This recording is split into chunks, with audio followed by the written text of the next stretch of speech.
Hey, thank you for coming to my show. I think you'll hear something today that makes you click that like button, share with your people, and subscribe so you don't miss what's next. Let's stay connected. Tell me what you think. Thank you for joining us here at Our Unseen Roots. Today, my guest is Pat Savage Williams. Good morning, Pat. How are you today? I'm good. How are you, Lionel? I'm just fine, thank you. Just fine. Good. So, how I like to start my podcasts are, who are you? Who am I? So my name is Pat Savage Williams. I am the daughter of Katie Savage and James Savage. Grew up in Indiana, Gary, Indiana. And I am a Christian, very committed to my faith. I feel like I'm led by that, and that has led me to all that I'm doing today. I have two adult children, two adult girls, young ladies, and one beautiful 5-year-old granddaughter, and my husband. So we're really close-knit family, and that's really the root of my support, my faith, my family. Um, and so all that I do, all of the board work that I do, all of my work at New Trier that I am doing here, wrapping up at New Trier, all of that is me being led by my faith. And what I'm passionate about, you probably know, is equity, particularly racial equity. So I look and see things through that lens. I have conversations with people about their racial consciousness, and I can have a conversation with just about anybody at every single level. So, so that's who I am. Yeah, you say you're doing work at Northwestern, New Trier, excuse me. What work do you do at New Trier? So at New Trier, I've been at New Trier for 19 years, almost 20 years. I started as a school psychologist, then I moved into, after a couple of years, I moved into a leadership position. So I led the special ed department at the Northfield campus. I was the coordinator for the special ed department. And then gradually started doing more and more equity work at New Trier, and eventually became the DEI coordinator at New Trier. So I end my career, I'm retiring. So I end my career at New Trier as the DEI director of DEI at New Trier. So that's what I've been doing. That means that I lead formal and informal professional development sessions on equity. I lead Beyond Diversity. You might have heard of Beyond Diversity. We do 2 or 3 a year. I lead SEED, Seeking Educational Equity and Diversity. I have a SEED session. Actually, today is my last SEED session. SEED meets once a month for the entire school year. So I have we're having our closing session today. And I lead sessions with students, and I've led sessions with PPS, challenge administration often. I get myself into some trouble. John Lewis calls it good trouble. I've gotten into a lot of trouble, especially lately, especially this year. This has been the year of probably the most aggressive pushback ever. So, but I don't stop. I still do that here at New Trier. So that's what I do. Yeah, I'm asking because I went to Loyola Academy, and for those who aren't familiar, Loyola is in Wilmette, New Trier is in Winnetka. Both are North Shore areas of Chicago, and both of those areas are predominantly white. So this is why I'm asking you about the work that you've done. How difficult, or you say you had pushback this year. What was that pushback, if you can share with us a little bit? So I'm very familiar with Loyola. In fact, I have a Zoom with the Loyola student in a little bit today. So the pushback this year has been, there's a group in the North Shore community that has been trying to dismantle DEI for a lot of years, and they have bonded with some more conservative community members, and so there's a petition going around to get rid of DEI at New Trier. And there's some articles written, so it's really been bad. And I don't want to belabor, but it has really been it's probably been the toughest year I've had. And that's people mostly outside of the district. Some inside, I think, feel that way, because we have 4,000 students here. So, we got a lot of people. A lot of support at New Trier. I have a lot of allies, a lot of support. I call them co-conspirators, not allies, because I don't like the word allies. I'll get to that. Yeah. So I have a lot of people who are in support of the work that I do. And I feel like I'm leaving a strong legacy here.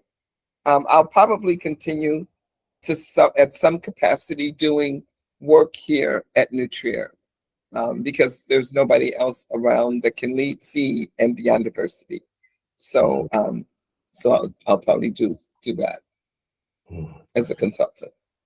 A lot of work ahead of you. Great work you're doing as well.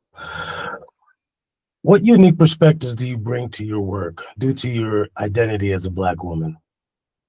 Well, I think, especially in the community here, this Winnetka, North Shore community, they really don't have a lot of understanding about really what it's like to be Black and be a part of this environment. There's students here who identify as Black, African American, and I support those kids. Those are my kids. I see them on a regular basis on both campuses. On the Northfield freshman campus, I call it the Black and Brown Club. And I see the students. I've been seeing them all year. Last Friday, we took a little field trip over to Winnetka. And at Winnetka, I see a group called the Black Student Association, a Black Student Alliance, BBC. BSA, Black Student Alliance. So at Winnetka, we have several, we call them racial affinity groups. And we bring the kids in once a week, rotating periods. And we have the Black Student Alliance, we have Latinx students, we have mixed race students, we have Asian students, and we have Muslim students, and they all come in this big room together. And sometimes we sit with our groups at different tables, and sometimes we make a big circle and just connect as non-white students at New Trier. And we just, these are sophomores, juniors, and seniors. So they have a lot of stories, and we just let the students talk and then let students respond. Yeah, it's important. It's It very is. important because I remember my freshman year at Loyola was 1986, and our freshman class brought in 8 Black students, but the sophomore class had 2, the junior class had none, and the junior class had 1, and the senior class had 1.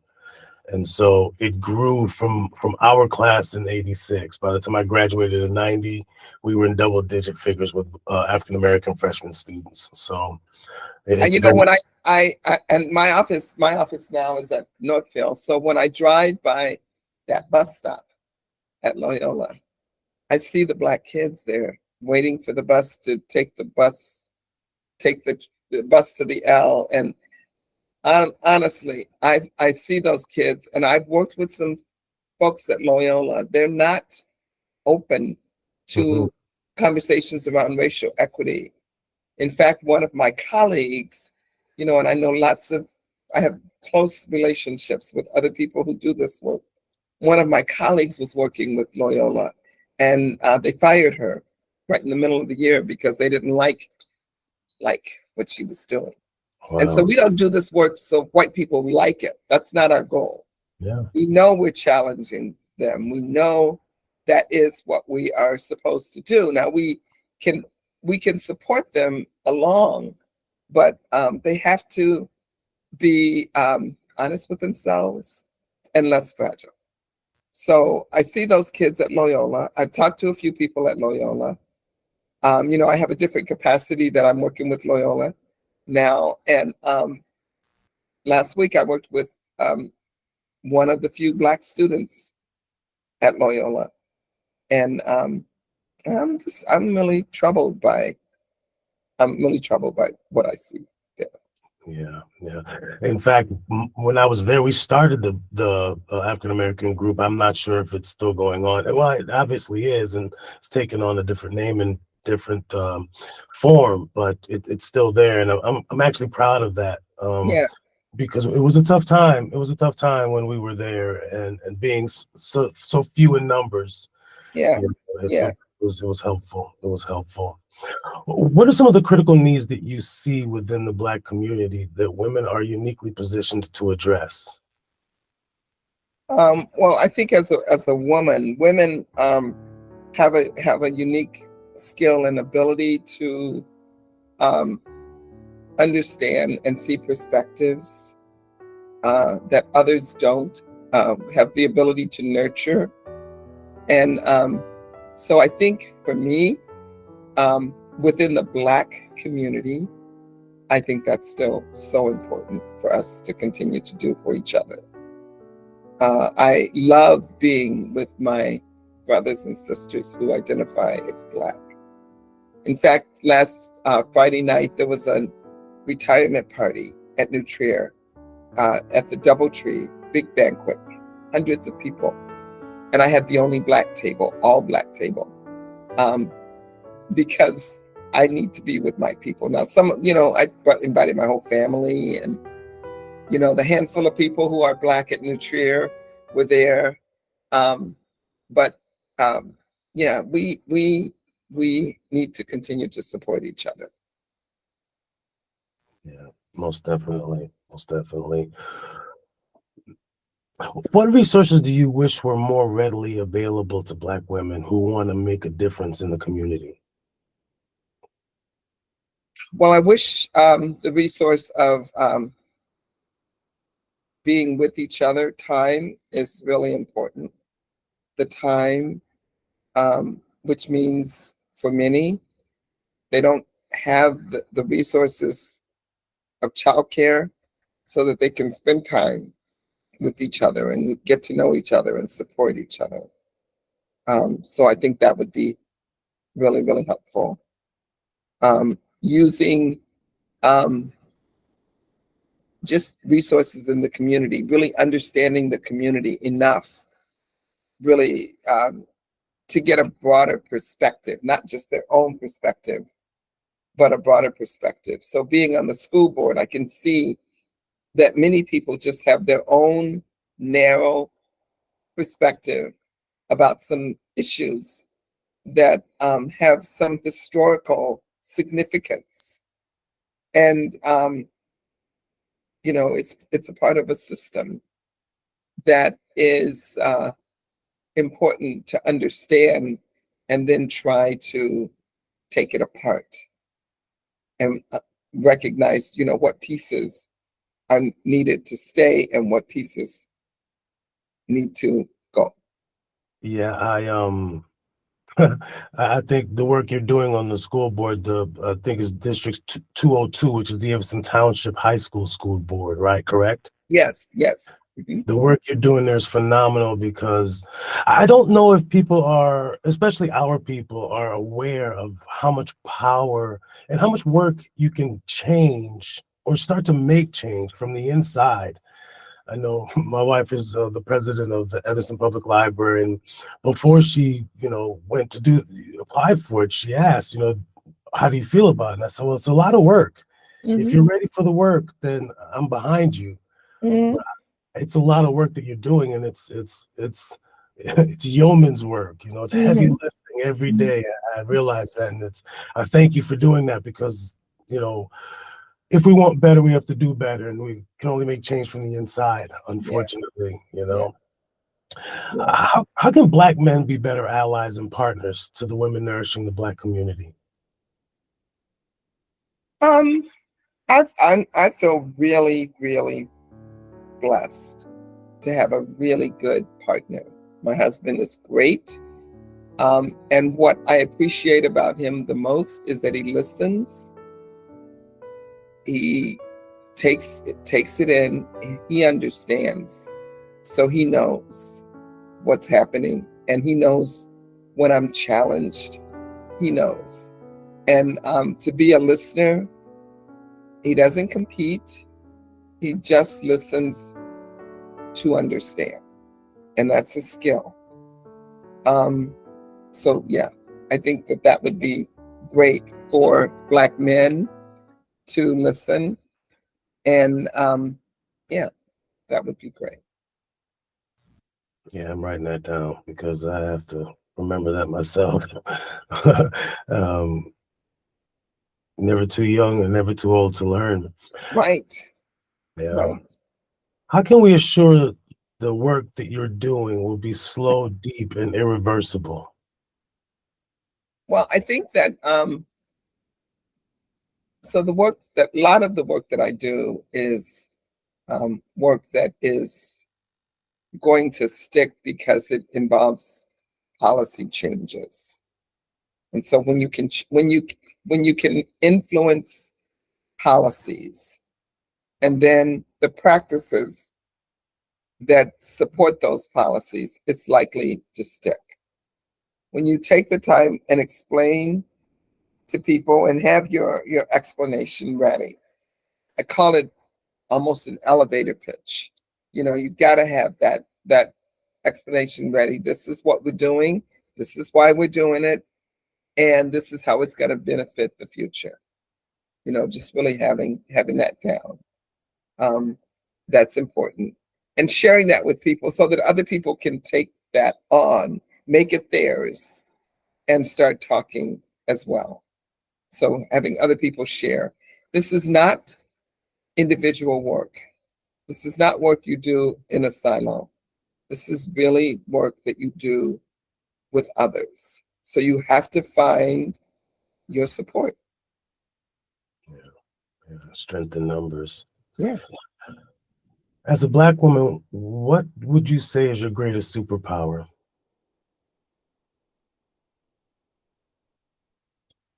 So with my faith, my greatest superpower is to be able to turn to that faith when things get really tough. Find scripture, find a song, find a quote, and sometimes I need help from my church, from other prayer warriors, from my husband, who's my biggest prayer warrior. Um, that's my superpower. Yeah. I can attest that your husband is your biggest prayer warrior. He's your biggest cheerleader too, because he came Yeah, up to yeah. me after the live show and said, "Hey, what does it take to get on this show? Because my wife is doing some great work." And Oh yeah. I He did said, tell me that. brother, I got you. I got you. Because you all right on. And he plays the bass in the church. So I'm like, I see him all the time. And Yeah, so I said, hey, yeah, I can get in touch with him. Boom, he yeah, gave me the info, and here we are. So yeah, he definitely is your biggest prayer warrior and your biggest cheerleader too. yeah. He is. He's awesome. What are your hopes and dreams for the Black community? Evanston or the whole country. We can go Evanston and we can, trickle into the whole country. I mean, my hopes, Lionel, I'll be honest, I think that some people in the Black community have given up because things look pretty bleak. I join many in being very, very anxious about this next election and what's going to happen. I mean, part of the pushback that I'm receiving is all of that. Some of these people are Republican, it's the same folks. conservative, Republican, you know, supporting that other person. I mean, so I know that. So, and many people, especially young people, are really discouraged, and they're upset, and they're saying they're not going to vote. So I'm worried about that. So that's my worry.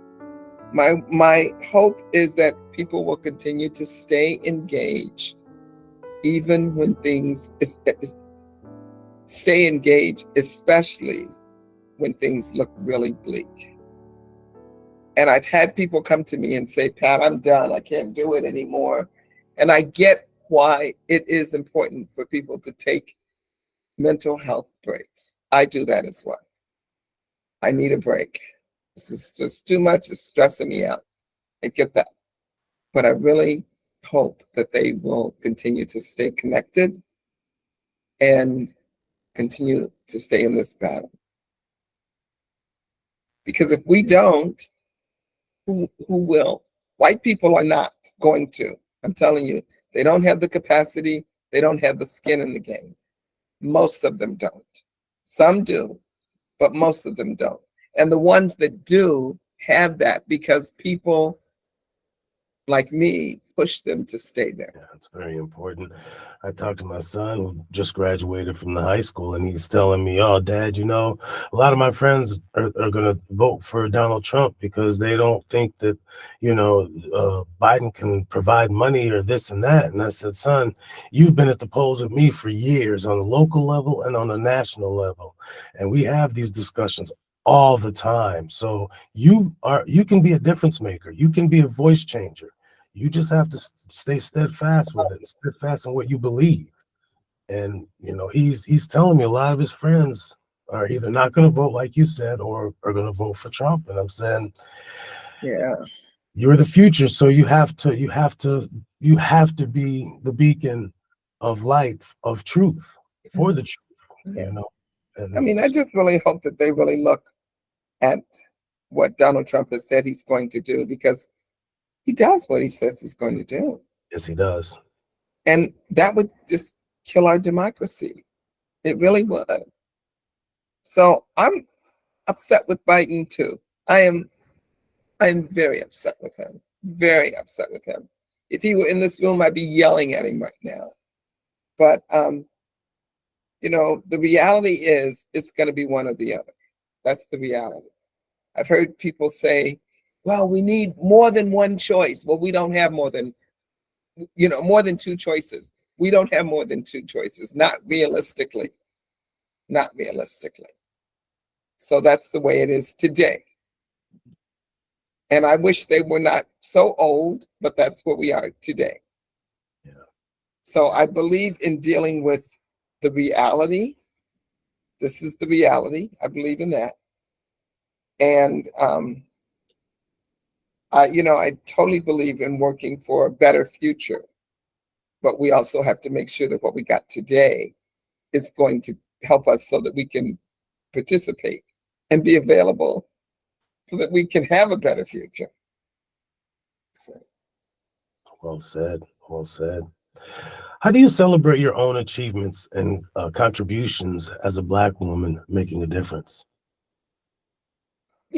I feel good when things have gone well. I've gotten a few awards. Right now I'm in the midst of all these retirement celebrations, so I'm getting lots of flowers and cake and being taken out a lot. That feels good. There's just a piece that I get, personal piece that I get. One of my colleagues and I, when we do some of these really intense professional developments, we put together, slides and with videos and prompts and all of that. That's what I'm doing for Seed tonight. And at the end of all of that, when it goes well, I can think to myself, okay, I hit another home run. Those are the words that I either say out loud or say to myself, I hit a home run. I hit a home run. Now, in some ways, I feel like I have to hit a home run I have to hit a home run because of who I am and where I am. I can't be mediocre. Not here. Not here. So there's some pressure there. I know that's the reality. There's pressure. But yeah, that's what I do. Yeah, it seems like Black women are always under pressure, no matter what kind of work they do, no matter where they are, no matter how they live. There's always pressure, and it's there needs to be a way to relieve that. There needs to be a way to relieve that. Who are some of your co-conspirators? Some of the people that help you to, attack the problems that are before you. Roger, my husband, Raj. My kids are really good. They're helpful. Since I just left ETHS, I'll have to say Marcus Campbell is really amazing. Monique Parsons is on the school board. You probably know Monique. I've done this with Monique. Monique is awesome. Monique and Marcus and I talk a lot together, both formally and informally plan, just kind of unpack some of the challenges that we see up there. Here at New Trier, there's a person who identifies as Muslim that is really amazing. And then there's another African-American Haitian social worker here who is a really good friend of mine. I just sometimes will just go and just sit with him in his office and just say, I just don't need to be around white people right now. Which is a challenge at New Trier. Yes, it's a big challenge.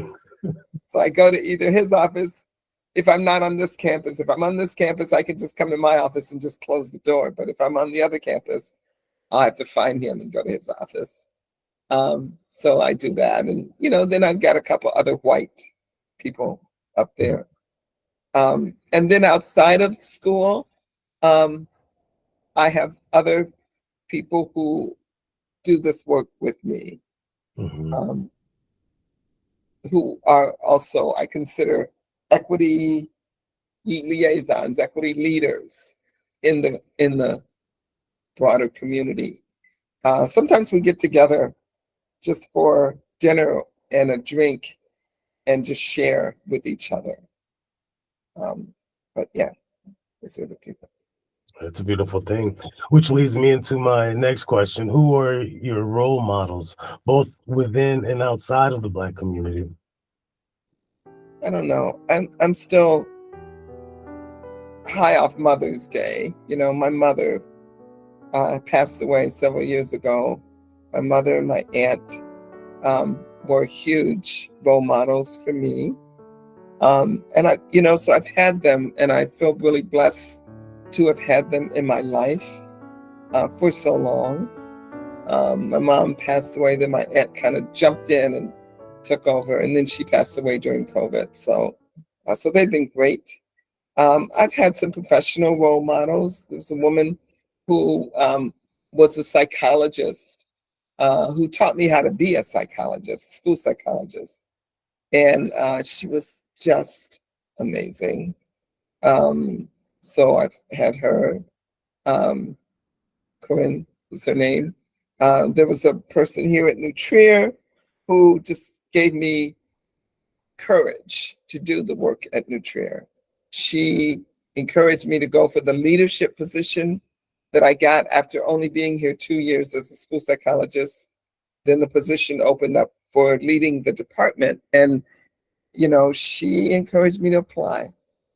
And I was like, there are no other Black leaders on the school in the district. And she still encouraged me to apply. And I did, and I got the job. So it's been really good. Yeah, so those are my folks. What do you think she saw in you that she wanted to push you for a job that was in a position that were no other Blacks in? or people of color? What do you think she saw in you? Well, I'm not sure that. Well, I think she did see in me my passion, my willingness to lead this work, but I also think that she realized that there was a void at New Trier. There was a void here, and I could help fill that void, or start to work to fill that void, because people were not learning about race in this community. So, yeah. And I've also had mentors over at Evanston, school board mentors, who taught me how to be on the school board and gave me direction in terms of how to lead the school board. Yeah, that's even more powerful. Yeah. It's even more powerful, in my opinion. What strategies do you believe are essential for addressing systemic inequalities and promoting social justice within the Black community? Well, I think, first of all, it's important, like I said, to have a team of people who are committed to understanding this work. Having a team that has a strong voice of people of color is really important. Unfortunately, in some communities, if white people are leading the work, it's not going to go anywhere. It has to be people of color leading, directing, making suggestions, and just strategizing around the work. Strategy is really important. Being able to look at things. One of the things we say at ETHS a lot is we look at where are the places in our district that tend to be predominantly white. That's a start. So what's predominantly white? And let's look at that, and let's look at how it got there and what we can do to try to change that. So, and that's going back to that policy, looking at policy. Why is it that way? And let's figure out how we can fix that, change that. Can I get your opinion on the Fifth Ward School being built in a couple of years? Sure, you can get my opinion. I mean, that's not my district, but I do feel that it's unfortunate that the Fifth Ward has been the only ward in Evanston that doesn't have a home school. So the students in the Fifth Ward, you've heard all this before, if you've been following it, are bused into 7 different schools. And it's hard to feel a community when you're bused into a school. When I first started working, which was a long time ago, I started as a school psychologist in District 65, and I worked at Willard School. And kids from the Fifth Ward were being bused into Willard. They came in the side door. The walkers came in the front door at Willard. Now, I hope that's changed now. But, I was like all of maybe 27 years old. It's a long time ago. And I remember seeing that and asking the principal, why is that? And he said, because the bus has to park on the side. And I said, well, then why don't the other kids go through the side door also? Never occurred to them to do that. The PTA at Willard, I heard the parents, the PTA people say, it's a shame that our Black parents aren't active in the PTA. It's because your effing meetings are Tuesday morning at 10 o'clock. And, it's like, so some of these things, these people don't even think about. Their traditions are so ingrained, they don't even think about that. So, and then the kids don't feel like they belong. It's not their school. It really isn't their school. So I'm looking forward. I know it's down the road, but I'm looking forward to seeing these kids and hopefully seeing them be in a school where they can feel is their school, that is in their neighborhood, that their parents can come to, and they can have meetings at, that they can feel like it's a part of their school. No, that's very important. I remember I also went to St. Nicholas. Well, it's Pope John the 23rd now, but it was St. Nicholas when I was going to school there. And I remember playing basketball against Willard and Orrington and, all these schools that had Black kids. And I remember thinking to myself, wow, they do have Black kids that live in the rich areas, not knowing that those kids were bused into those schools. And as I got older is when I learned that that's what was happening, and it's hard for a child to learn and be comfortable learning when they don't feel comfortable in their surroundings, in their area. And the teachers, so I don't want to slam the teachers because, I worked with so many teachers in my career, but I do know that there are blind spots, and teachers don't. I've seen teachers treat Black kids in ways that that would surprise them if you told them about it. They don't call on them. They don't give them the benefit of the doubt. If a kid comes in unprepared, they immediately think they're unprepared because they're lazy or they didn't do their work. Whereas if a white kid comes unprepared, they'll say, "Oh yeah, you got a lot going on. You had hockey last night, or you had your tutoring, or whatever." So, and I've heard those kind of comments. They happen frequently, very frequently. Yeah. So.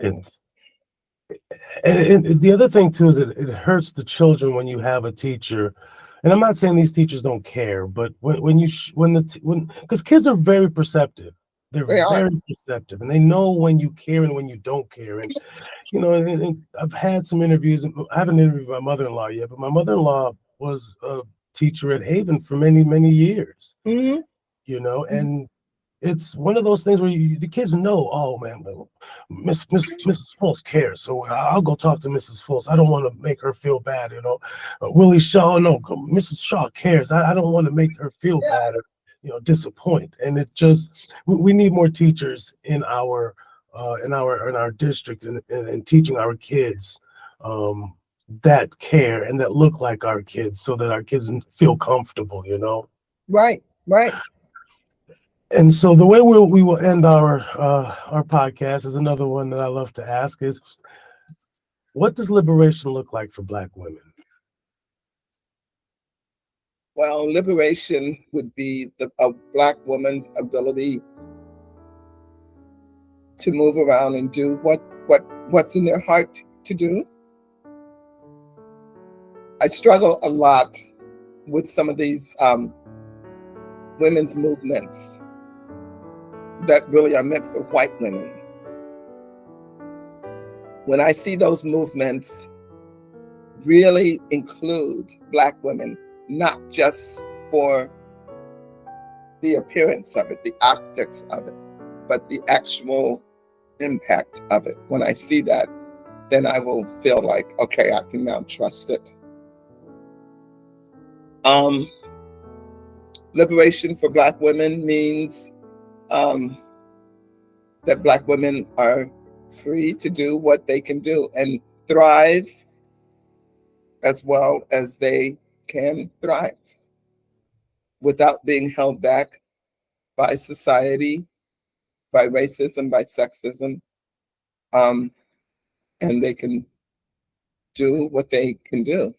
And so then I think we'll see Black women in more positions of leadership, more roles, which we're starting to see, but it's still an anomaly.